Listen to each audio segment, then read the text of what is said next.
Serial सरू के आने वाले अपकमिंग एपिसोड में वेद के सामने तारा की सारी सच्चाई खुलकर सामने आ जाएगी। शुरुआत में वेद इस बात पर भरोसा करने से साफ इनकार कर देगा कि उसकी माँ ऐसा कुछ कर सकती है। वेद गुस्से में कहेगा कि उसकी माँ इतना बड़ा ड्रामा नहीं कर सकती कि उसे और सरू को अलग कर दे। लेकिन तभी भाभी वेद को सच्चाई दिखाने के लिए उसे घर का सीसीटीवी कैमरा चेक करने को कहेंगी। वह बताएंगी कि यह कैमरा वेद ने सिर्फ मम्मी जी की सुरक्षा के लिए लगवाया था और इस बात की जानकारी सिर्फ उन्हीं दोनों को थी। वेद पहले हिचकिचाएगा, लेकिन भाभी की बात मानकर वह कैमरा चेक करने के लिए तैयार हो जाएगा। जैसे ही वेद सीसीटीवी फुटेज देखेगा, उसके पैरों तले जमीन खिसक जाएगी। वह अपनी ही आंखों से तारा का असली चेहरा देखेगा। फुटेज में वह सब साफ दिखाई देगा जो तारा ने सरू को परेशान करने और उसे इस घर से बाहर निकालने के लिए किया था। वेद को ऐसा लगेगा जैसे उसका दिल टूट गया हो।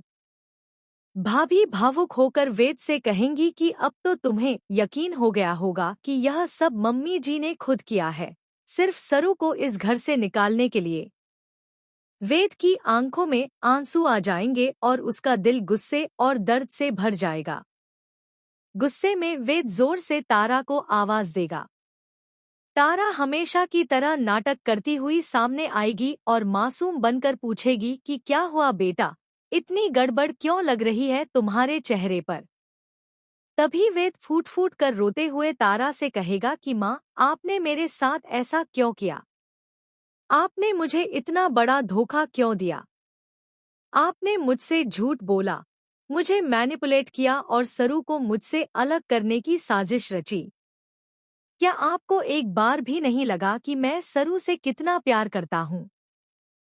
तारा खुद को सही ठहराने की कोशिश करेगी और कहेगी कि उसने जो भी किया बेटे की भलाई के लिए किया।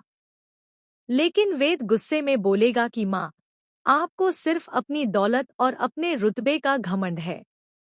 आपको मेरे प्यार की कोई परवाह नहीं है। आपने सरू को मेरे रास्ते से हटाने के लिए इतनी बड़ी चाल चली और एक बार भी मेरे दिल के बारे में नहीं सोचा। इसके बाद वेद भावुक लेकिन मजबूत आवाज में कहेगा कि अब वह इस घर में एक पल भी नहीं रहेगा। वह यह बिरला मेंशन हमेशा के लिए छोड़कर जा रहा है। वेद की यह बात सुनकर तारा पूरी तरह टूट जाएगी। उसका चेहरा उतर जाएगा और वह रो